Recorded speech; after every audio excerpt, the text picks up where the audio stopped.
Story: The wonderful exploits of Grasshopper. A man, of small stature, found himself standing alone on a prairie. He thought to himself, "How came I here? Are there no beings on this earth but myself? I must travel and see. I must walk till I find the abodes of men." So soon as his mind was made up, he set out, he knew not whither, in search of habitations. He was a resolute little fellow, and no difficulties could turn him from his purpose.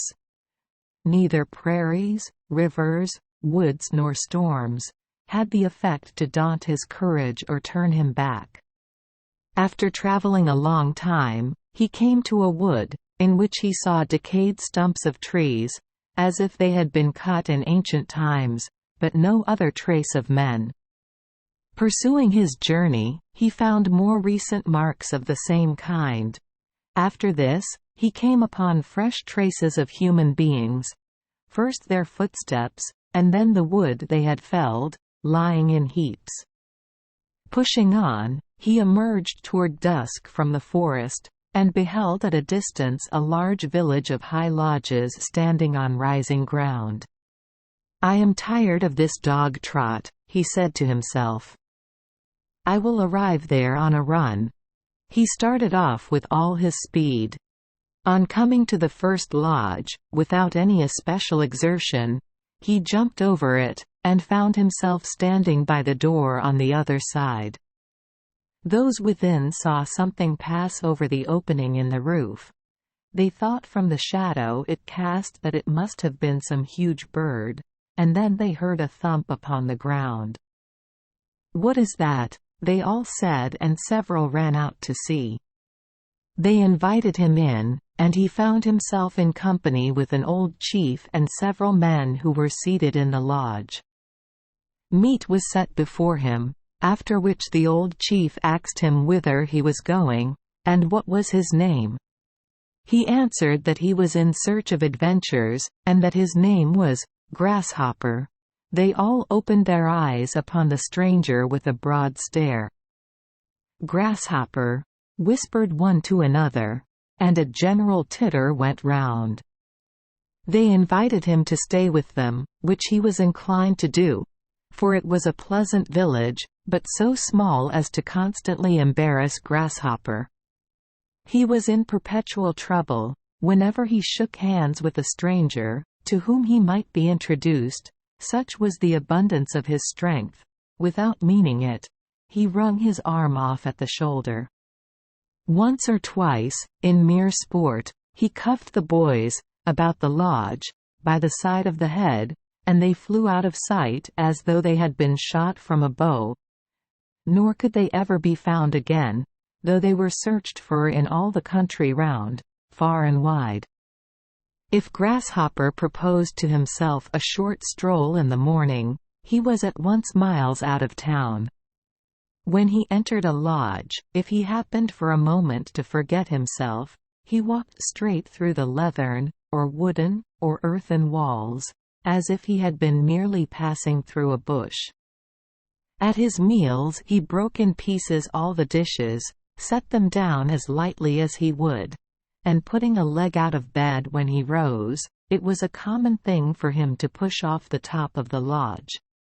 He wanted more elbow room, and after a short stay, in which, by the accidentally letting go of his strength, he had nearly laid waste the whole place, and filled it with demolished lodges and broken pottery, and one-armed men, he made up his mind to go further, taking with him a young man who had formed a strong attachment for him, and who might serve him as his pipe-bearer. For Grasshopper was a huge smoker, and vast. Clouds followed him wherever he went, so that people could say, "Grasshopper is coming," by the mighty smoke he raised. They set out together, and when his companion was fatigued with walking, Grasshopper would put him forward on his journey a mile or two by giving him a cast in the air, and lighting him in a soft place among the trees, or in a cool spot in a water pond, among the sedges and water lilies. At other times he would lighten the way by showing off a few tricks, such as leaping over trees, and turning round on one leg till he made the dust fly, at which the pipe-bearer was mightily pleased, although it sometimes happened that the character of these gambols frightened him. For Grasshopper would, without the least hint of such an intention, jump into the air far ahead, and it would cost the little pipe-bearer half a day's hard travel to come up with him, and then the dust Grasshopper raised was often so thick and heavy as to completely bury the poor little pipe-bearer, and compel Grasshopper to dig diligently and with might and main to get him out alive. One day they came to a very large village, where they were well received. After staying in it some time, in the course of which Grasshopper, in a fit of abstraction, walked straight through the sides of 3 lodges without stopping to look for the door, they were informed of a number of wicked spirits, who lived at a distance, and who made it a practice to kill all who came to their lodge. Attempts had been made to destroy them, but they had always proved more than a match for such as had come out against them. Grasshopper determined to pay them a visit, although he was strongly advised not to do so. The chief of the village warned him of the great danger he would incur, but finding Grasshopper resolved, he said, "Well, if you will go, being my guest, I will send 20 warriors to serve you." Grasshopper thanked him for the offer, although he suggested that he thought he could get along without them, at which the little pipe-bearer grinned, for his master had never shown in that village what he could do, and the chief thought that Grasshopper, being little himself, would be likely to need 20 warriors, at the least, to encounter the wicked spirits with any chance of success. 20 young men made their appearance. They set forward, and after about a day's journey they descried the lodge of the Manitos. Grasshopper placed his friend, the pipe-bearer, and the warriors, near enough to see all that passed, while he went alone to the lodge. As he entered, Grasshopper saw 5 horrid-looking Manitos in the act of eating. It was the father and his 4 sons. They were really hideous to look upon. Their eyes were swimming low in their heads, and they glared about as if they were half-starved. They offered Grasshopper something to eat, which he politely refused, for he had a strong suspicion that it was the thigh bone of a man. "What have you come for?" said the old one. "Nothing," answered Grasshopper. "Where is your uncle?" They all stared at him, and answered, "We ate him yesterday." "What do you want?" "Nothing," said Grasshopper. "Where is your grandfather?" They all answered, with another broad stare, "We ate him a week ago." "Do you not wish to wrestle?" "Yes," replied Grasshopper. "I don't mind if I do take a turn, but you must be easy with me, for you see I am very little." Pipe-bearer, who stood near enough to overhear the conversation, grinned from ear to ear when he caught this remark. The Manitos answered, "Oh yes, we will be easy with you," and as they said this they looked at each other, and rolled their eyes about in a dreadful manner. A hideous smile came over their faces as they whispered among themselves, "It's a pity he's so thin." "You go," they said to the eldest brother. The 2 got ready, the Manito and Grasshopper, and they were soon clinched in each other's arms for a deadly throw. Grasshopper knew their object, his death. They wanted a taste of his delicate little body, and he was determined they should have it, perhaps in a different sense from that they intended. "Ha! Ha!" they cried, and soon the dust and dry leaves flew about as if driven by a strong wind. The Manito was strong, but Grasshopper thought he could master him, and all at once giving him a sly trip, as the wicked spirit was trying to finish his breakfast with a piece out of his shoulder, he sent the Manito head foremost against a stone, and, calling aloud to the 3 others, he bade them come and take the body away. The brothers now stepped forth in quick succession, but Grasshopper, having got his blood up, and limbered himself by exercise, soon dispatched the three, sending one this way, another that, and the third straight up into the air, so high that he never came down again. It was time for the old Manito to be frightened, and dreadfully frightened he got, and ran for his life, which was the very worst thing he could have done, for Grasshopper, of all his gifts of strength, was most noted for his speed of foot. The old Manito set off, and for mere sport's sake, Grasshopper pursued him. Sometimes he was before the wicked old spirit, sometimes he was flying over his head, and then he would keep along at a steady trot just at his heels, till he had blown all the breath out of the old knave's body. Meantime his friend, the pipe-bearer, and the 20 young warriors, cried out, "Ha! Ha! Ah! Ha! Ha! Ah! Grasshopper is driving him before him." The Manito only turned his head now and then to look back. At length, when he was tired of the sport, to be rid of him, Grasshopper, with a gentle application of his foot, sent the wicked old Manito whirling away through the air, in which he made a great number of the most curious turnovers in the world, till he came to a light, when it so happened that he fell astride of an old bull buffalo, grazing in a distant pasture, who straightway set off with him at a long gallop, and the old Manito has not been heard of to this day. The warriors and the pipe-bearer and Grasshopper set to work and burned down the lodge of the wicked spirits, and then when they came to look about, they saw that the ground was strewn on all sides with human bones bleaching in the sun. These were the unhappy victims of the Manitos. Grasshopper then took 3 arrows from his girdle, and after having performed a ceremony to the Great Spirit, he shot one into the air, crying, "You are lying down. Rise up, or you will be hit." The bones all moved to one place. He shot the second arrow, repeating the same words, when each bone drew toward its fellow bone. The third arrow brought forth to life the whole multitude of people who had been killed by the Manitos. Grasshopper conducted the crowd to the chief of the village, who had proved his friend, and gave them into his hands.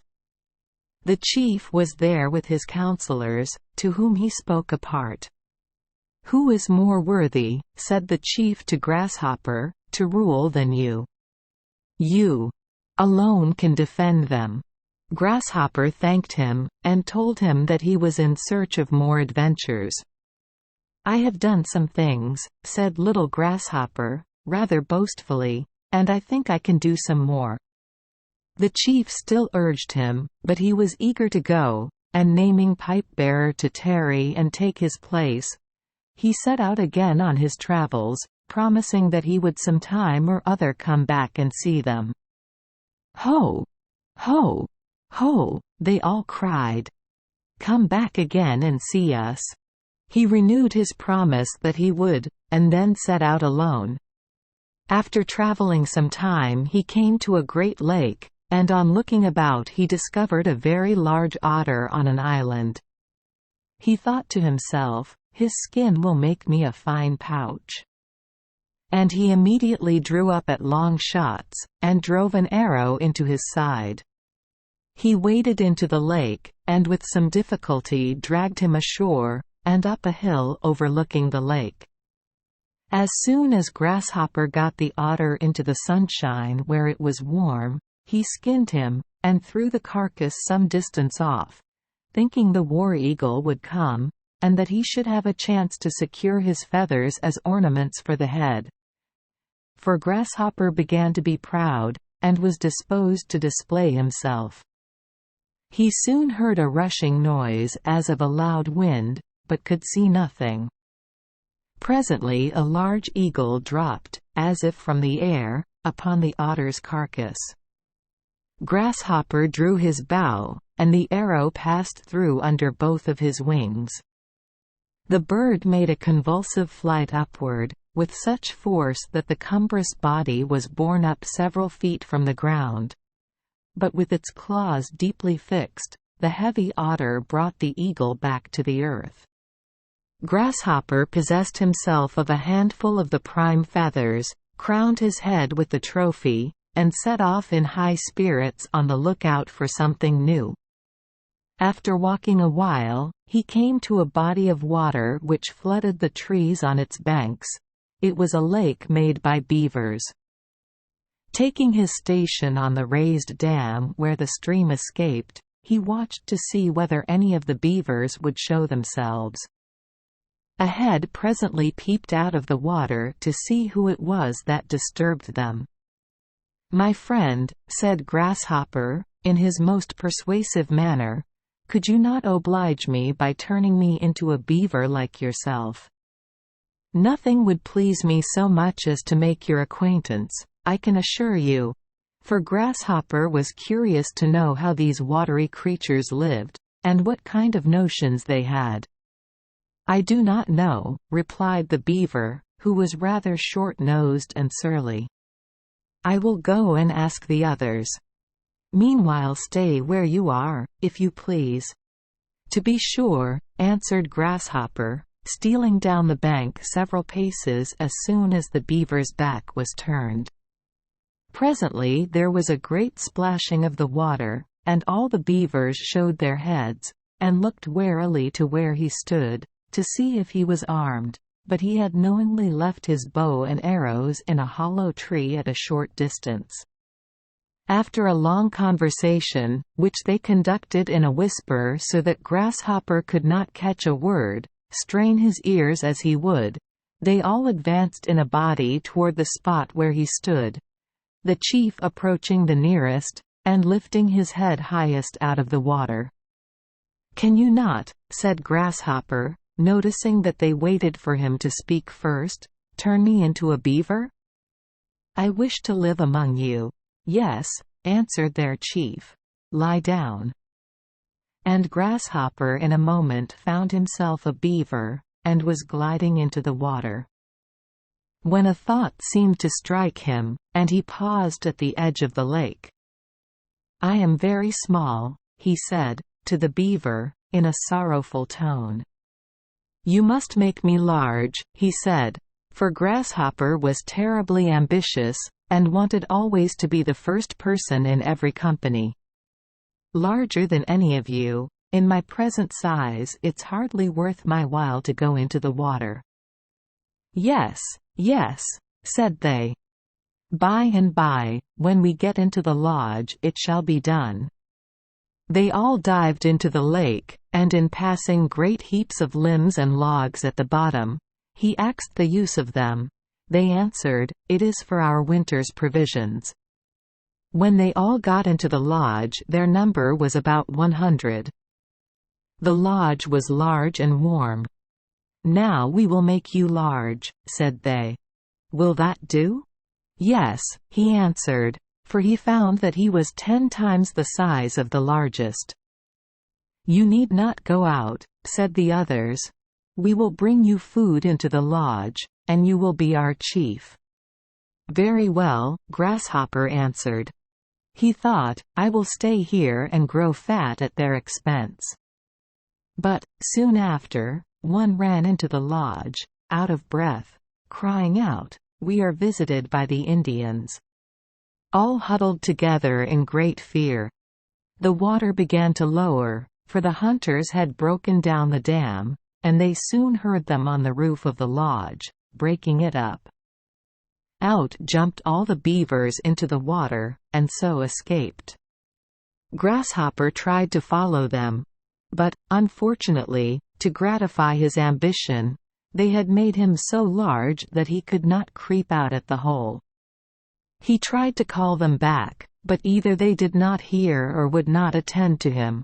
He worried himself so much in searching for a door to let him out, that he looked like a great bladder, swollen and blistering in the sun, and the sweat stood out upon his forehead in knobs and huge bubbles. Although he heard and understood every word that the hunters spoke, and some of their expressions suggested terrible ideas, he could not turn himself back into a man. He had chosen to be a beaver, and a beaver he must be. One of the hunters, a prying little man, with a single lock dangling over one eye. This inquisitive little fellow put his head in at the top of the lodge. "Tai-o!" cried he. "Tut Tai-o! Me Shao Mick, King of Beavers is in."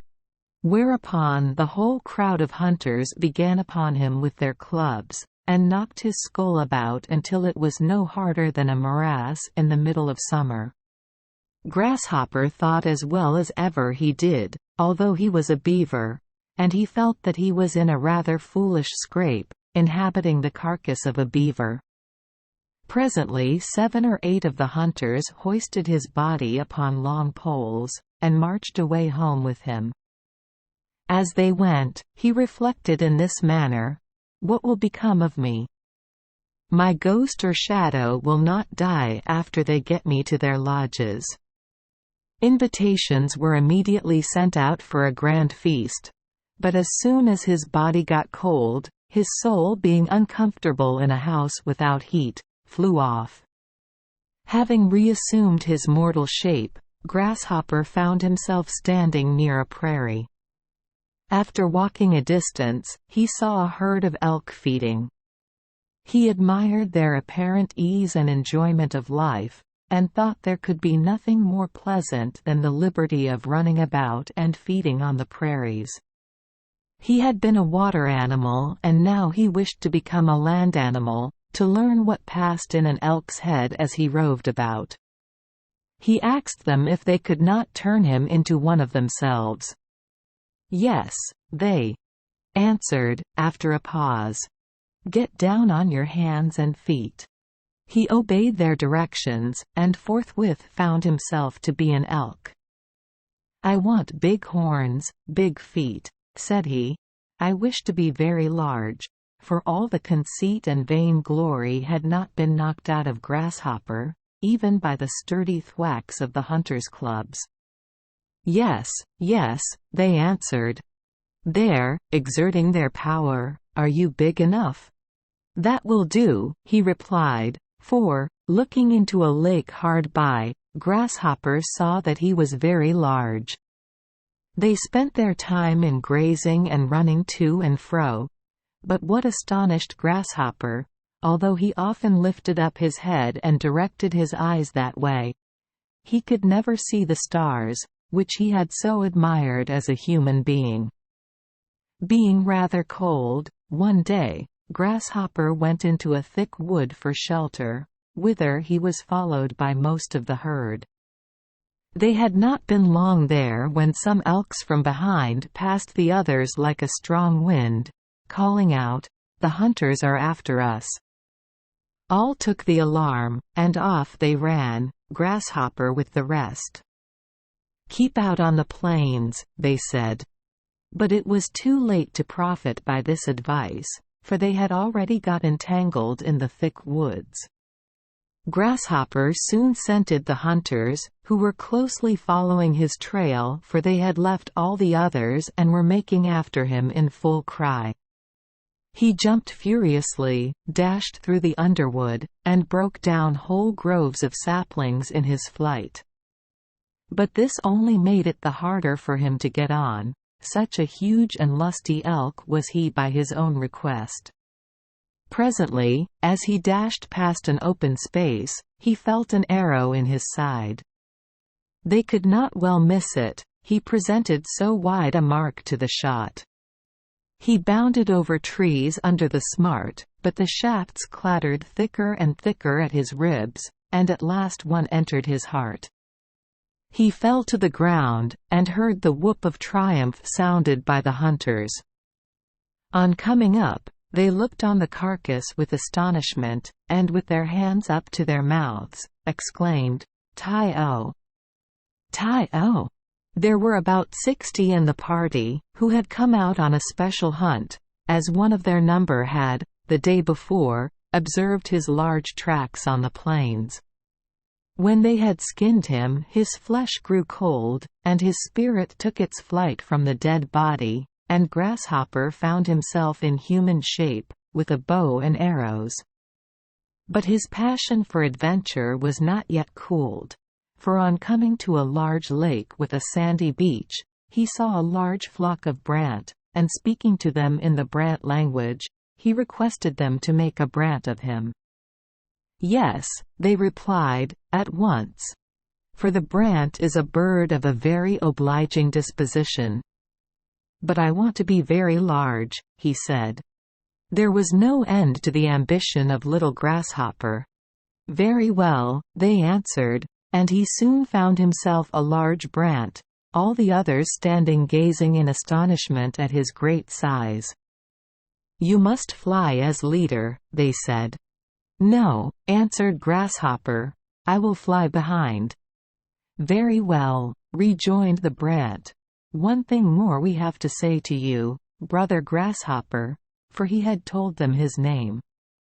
"You must be careful, in flying, not to look down, for something may happen to you." "Well, it is so," said he, and soon the flock rose up into the air, for they were bound north. They flew very fast, he behind. One day, while going with a strong wind, and as swift as their wings could flap, as they passed over a large village, the Indians raised a great shout on seeing them, particularly on Grasshopper's account, for his wings were broader than two large mats. The village people made such a frightful noise that he forgot what had been told him about looking down.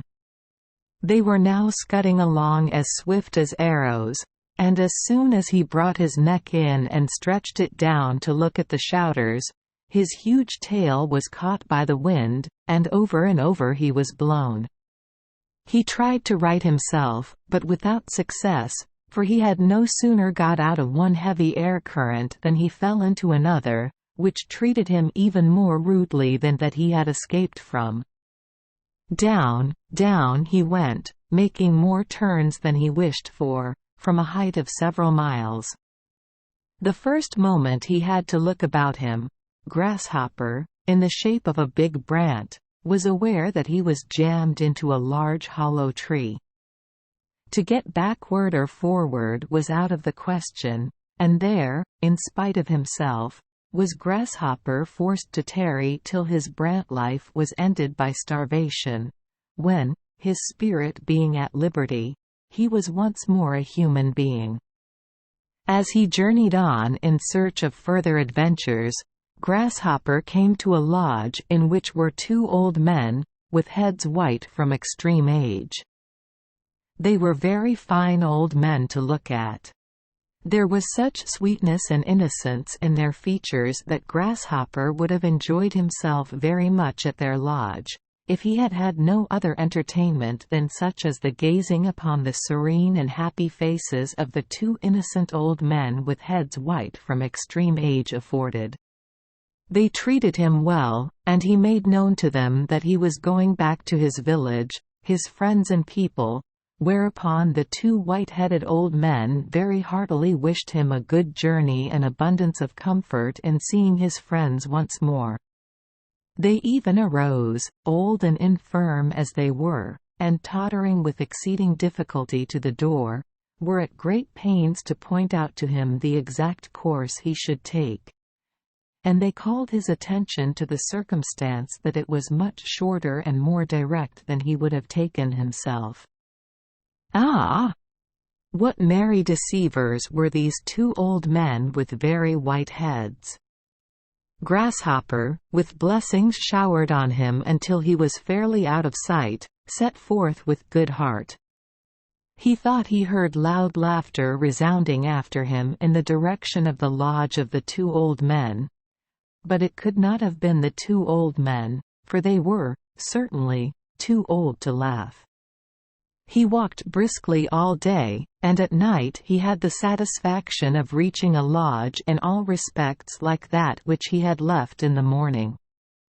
There were two fine old men, and his treatment was in every particular the same.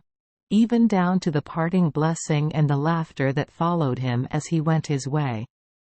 After walking the third day, and coming to a lodge the same as before, he was satisfied from the bearings of the course he had taken that he had been journeying in a circle, and by a notch which he had cut in the door-post that these were the same two old men, all along, and that, despite their innocent faces and their very white heads, they had been playing him a sorry trick. "Who are you," said Grasshopper, "to treat me so? Come forth, I say." They were compelled to obey his summons, lest, in his anger, he should take their lives, and they appeared on the outside of the lodge. "We must have a little trial of speed, now," said Grasshopper. "A race?" they asked. "We are very old, we cannot run." "We will see," said Grasshopper, whereupon he set them out upon the road, and then he gave them a gentle push, which put them in motion. Then he pushed them again, harder, harder, until they got under fine headway, when he gave each of them an astounding shock with his foot, and off they flew at a great rate, round and round the course. And such was the magic virtue of the foot of Grasshopper, that no object once set going by it could by any possibility stop, so that, for aught we know to the contrary, the two innocent, white-headed, merry old men are trotting with all their might and main around the circle in which they beguiled Grasshopper, to this day.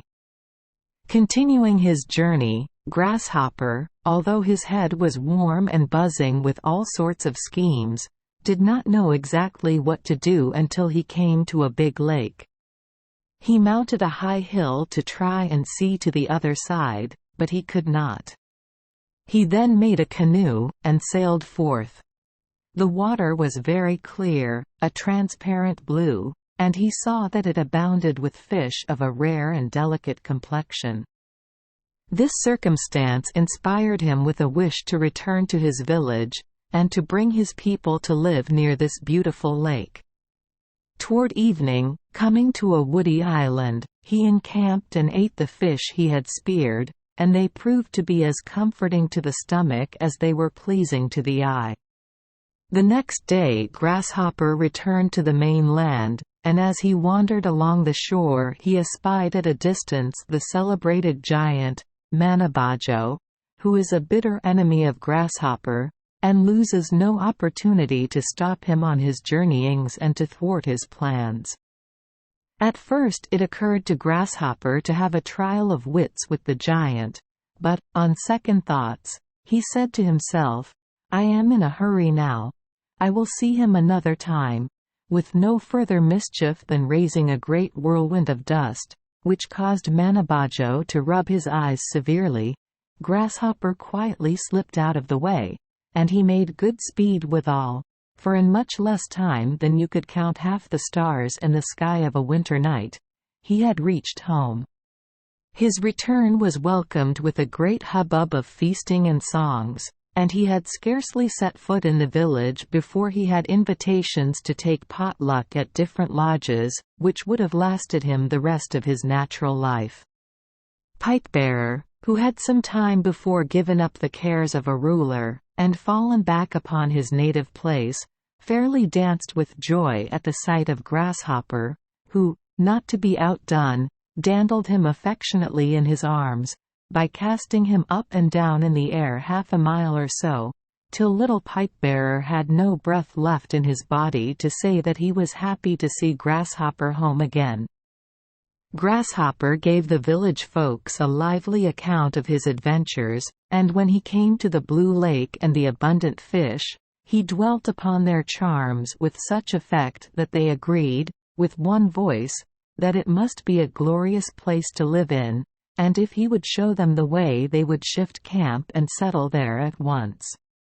He not only showed them the way, but bringing his wonderful strength and speed of foot to bear, in less than half a day he had transported the whole village, with its children, women, tents, and implements of war, to the new waterside.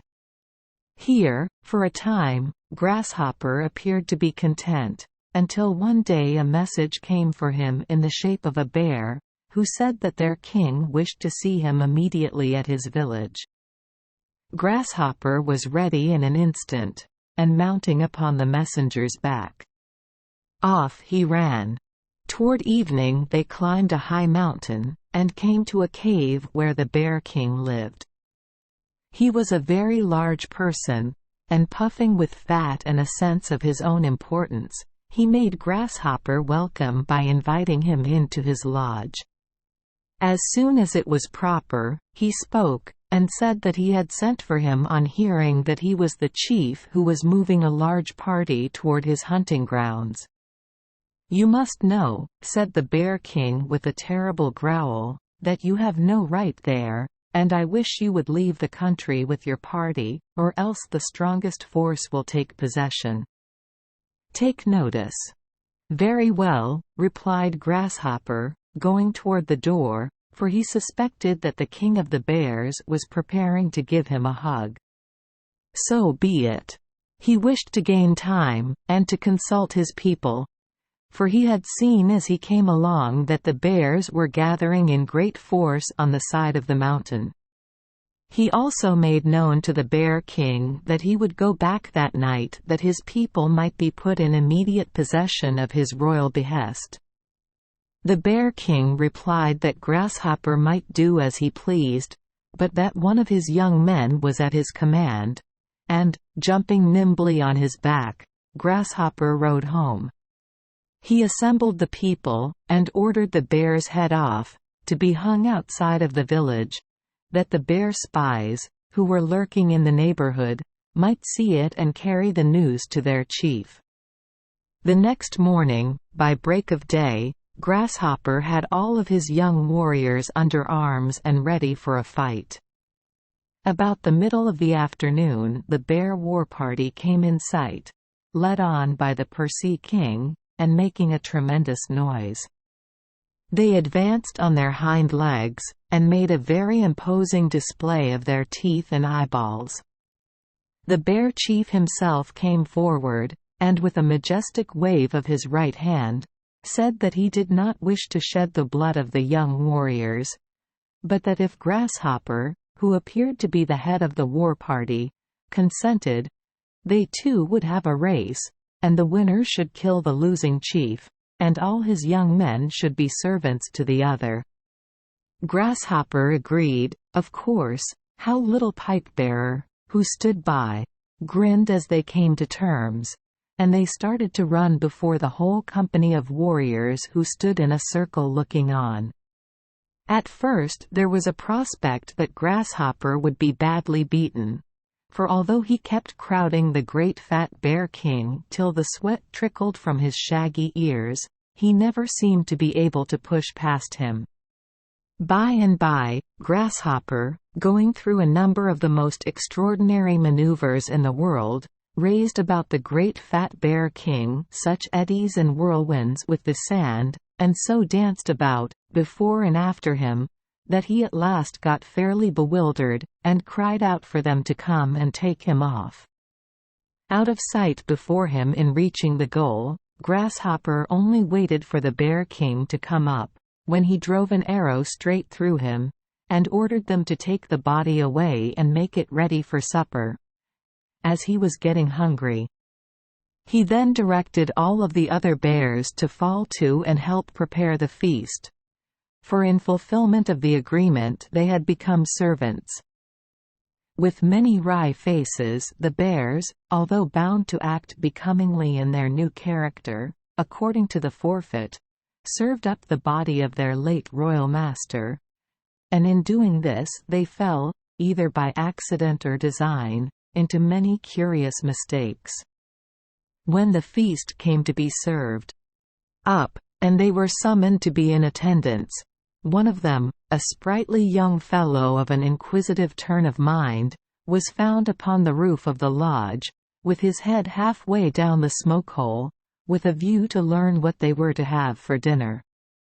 Another, a middle-aged bear with very long arms, who was put in charge of the children in the character of nurse, squeezed 3 or 4 of the most promising young papooses to death, while the mothers were outside to look after the preparations, and another, when he should have been waiting at the back of his master, had climbed a shady tree and was indulging in his afternoon nap. And when, at last, the dinner was ready to be served, they came tumbling in with the dishes, heels over head, one after the other, so that one half of the feast was spread upon the ground, and the other half deposited out of doors, on the other side of the lodge. After a while, however, by strict discipline, and threatening to cut off their provisions, the bear servants were brought into tolerable control. Yet Grasshopper, with his ever restless disposition, was uneasy, and, having done so many wonderful things, he resolved upon a strict and thorough reform in all the affairs of the village. To prevent future difficulty, he determined to adopt new regulations between the bears and their masters. With this view, he issued an edict that henceforward the bears should eat at the first table, and that the Indians were to wait upon them, that in all public processions of an honorable character the bears should go first, and that when any fighting was to be done, the Indians should have the privilege reserved of receiving the first shots. A special exemption was made in behalf of Grasshopper's favorite and confidential adviser, the pipe-bearer, who had been very busy in private, recommending the new order of things, who was to be allowed to sit at the head of the feast, and to stay at home with the old women in the event of battle. Having seen his orders strictly enforced, and the rights of the bears over the Indians fairly established, Grasshopper fixed his mind upon further adventures. He determined to go abroad for a time, and having an old score to settle with Manabajo, he set out with a hope of soon falling in with that famous giant. Grasshopper was a blood relation of Deus Imid, or he of the little shell, and had heard of what had passed between that giant and his kinsman. After wandering a long time he came to the lodge of Manabajo, who was absent. He thought he must play him a trick, and so he turned everything in the lodge upside down, and killed his birds, of which there was an extraordinary attendance, for Manabajo is master of the fowls of the air, and this was the appointed morning for them to call and pay their court to him. Among the number was a raven, accounted the meanest of birds, which Grasshopper killed and hung up by the neck, to insult him. He then went on till he came to a very high point of rocks running out into the lake, from the top of which he could see the country, back as far as the eye could reach. While sitting there, Manabajo's mountain chickens flew around and passed him in great numbers. Out of mere spite to their master, Grasshopper shot them by the score, for his arrows were very sure and the birds very plenty, and he amused himself by throwing the birds down the rocks. At length a wary bird cried out, "Grasshopper is killing us, go and tell our father." Away sped a delegation of the birds which were the quickest of wing, and Manabajo soon made his appearance on the plain below. Grasshopper, who, when he is in the wrong, is no match for Manabajo, made his escape on the other side. Manabajo, who had in 2 or 3 strides reached the top of the mountain, cried out, "You are a rogue. The earth is not so large but I can get up to you." Off ran Grasshopper and Manabajo after him. The race was sharp, and such leaps and strides as they made! Over hills and prairies, with all his speed, went Grasshopper, and Manabajo hard upon him. Grasshopper had some mischievous notions still left in his head which he thought might befriend him. He knew that Manabajo was under a spell to restore whatever he, Grasshopper, destroyed. Forthwith he stopped and climbed a large pine tree, stripped off its beautiful green foliage, threw it to the winds, and then went on. When Manabajo reached the spot, the tree addressed him. "Great chief," said the tree, "will you give my life again?" "Grasshopper has killed me."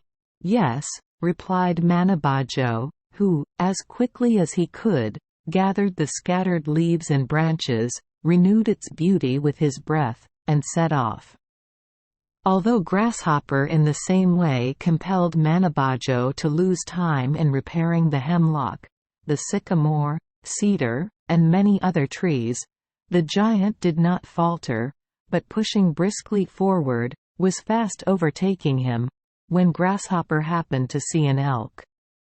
And asking him, for old acquaintance, Sake, to take him on his back, the elk did so, and for some time he made good headway, but still Manabajo was in sight.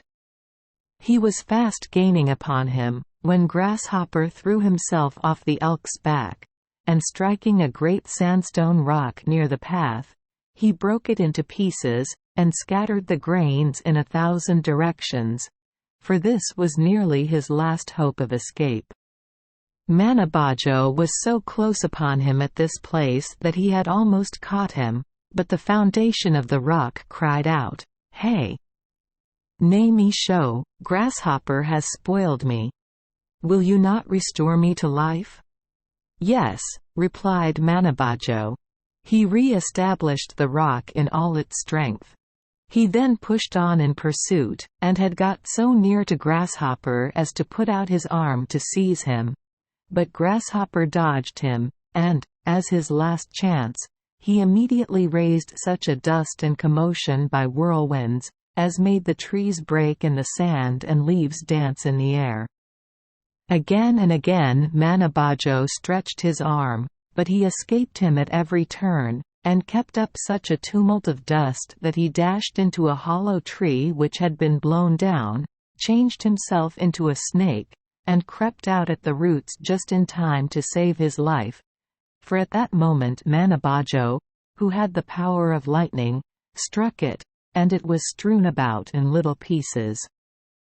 Again Grasshopper was in human shape, and Manabajo was pressing him hard. At a distance he saw a very high bluff of rocks jutting out into a lake, and he ran for the foot of the precipice, which was abrupt and elevated. As he came near, to his surprise and great relief, the manito of the rock opened his door and told Grasshopper to come in. The door was no sooner closed than Manabajo knocked. "Open it!" he cried, with a loud voice. The manito was afraid of him, but he said to Grasshopper, "Since I have taken you as my guest, I would sooner die with you than open the door." "Open it!" Manabajo again cried, in a louder voice than before. The manito kept silent.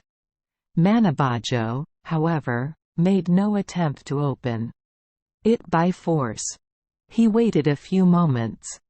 "Very well," he said, "I give you till morning to live."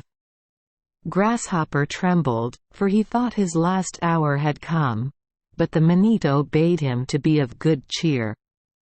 When the night came on, the clouds were thick and black, and as they were torn open by the lightning, such discharges of thunder were never heard as bellowed forth. The clouds advanced slowly and wrapped the earth about with their vast shadows as in a huge cloak. All night long the clouds gathered, and the lightning flashed, and the thunder roared, and above all could be heard Manabajo muttering vengeance upon poor little Grasshopper.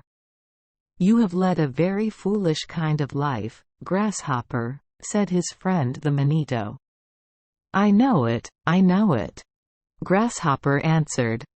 "You had great gifts of strength awarded to you," said the manito. "I am aware of it," replied Grasshopper. "Instead of employing it for useful purposes, and for the good of your fellow creatures, you have done nothing since you became a man but raise whirlwinds on the highways, leap over trees, break whatever you met in pieces, and perform 1,000 idle pranks." Grasshopper, with great penitence, confessed that his friend the Manito spoke but too truly, and at last his entertainer, with a still more serious manner, said, "Grasshopper, you still have your gift of strength. Dedicate it to the good of mankind. Lay all of these wanton and vain-glorious notions out of your head. In a word, be as good as you are strong." "I will," answered Grasshopper. "My heart is changed, I see the error of my ways."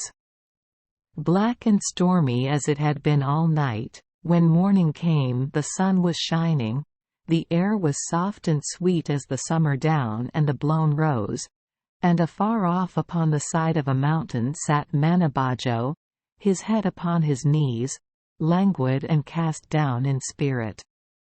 His power was gone, for now Grasshopper was in the right, and he could touch him no more. With many thanks, Grasshopper left the good Manito, taking the nearest way home to his own people. As he passed on, he fell in with an old man who was wandering about the country in search of some place which he could not find. As soon as he learned his difficulty, Grasshopper, placing the old man upon his back, hurried away, and in a short hour's dispatch of foot set him down among his own kindred, of whom he had been in quest. Losing no time, Grasshopper next came to an open plain, where a small number of men stood at bay, and on the very point of being borne down by great odds, in a force of armed warriors, fierce of aspect and of prodigious strength. When Grasshopper saw this unequal struggle, rushing forward he seized a long bare pole, and, wielding it with his whole force, he drove the fierce warriors back, and, laying about him on every hand, he soon sent them 1,000 ways in great haste, and in a very sore plight. Without tarrying to receive the thanks of those to whom he had brought this timely relief, he made his utmost speed, and by the close of the afternoon he had come in sight of his own village. What were his surprise and horror, as he approached nearer, to discover the bears in excellent case and flesh, seated at lazy leisure in the trees, looking idly on while his brother Indians, for their pastime, were dancing a fantastic and wearisome dance, in the course of which they were frequently compelled to go upon all fours and bow their heads in profound obeisance to their bear masters in the trees. As he drew nearer, his heart sunk within him to see how starved, and hollow-eyed, and woe-begone they were, and his horror was at its height when, as he entered his own lodge, he beheld his favorite and friend, the pipe-bearer, also on all fours, smoothing the floor with the palms of his hands to make it a comfortable sitting place for the bears on their return from the dance. It did not take Grasshopper a long time to resolve what he should do. He immediately resumed power in the village, bestowed a sound cudgelling upon the bears, and sent them off to live in the mountains, among their own people, as bears should, restored to the people all their rights, gave them plenty to eat and drink, exerting his great strength in hunting, in rebuilding their lodges, keeping in check their enemies, and doing all the good he could to everybody. Peace and plenty soon shone and showered upon the spot, and, never once thinking of all his wild and wanton frolics, the people blessed Grasshopper for all his kindness, and sincerely prayed that his name might be held in honor for 1,000 years to come, as no doubt it will.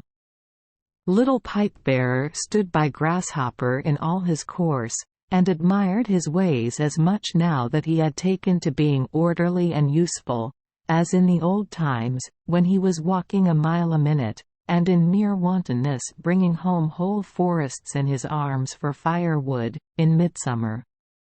It was a great old age to which Grasshopper lived, and when at last he came to die, there was not a dry eye in all that part of the world where he spent his latter days.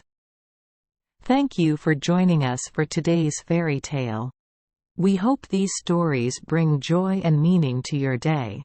If you love our channel, please hit the subscribe button so you won't miss any exciting tales. Wishing you a good night and sweet dreams. See you in the next story.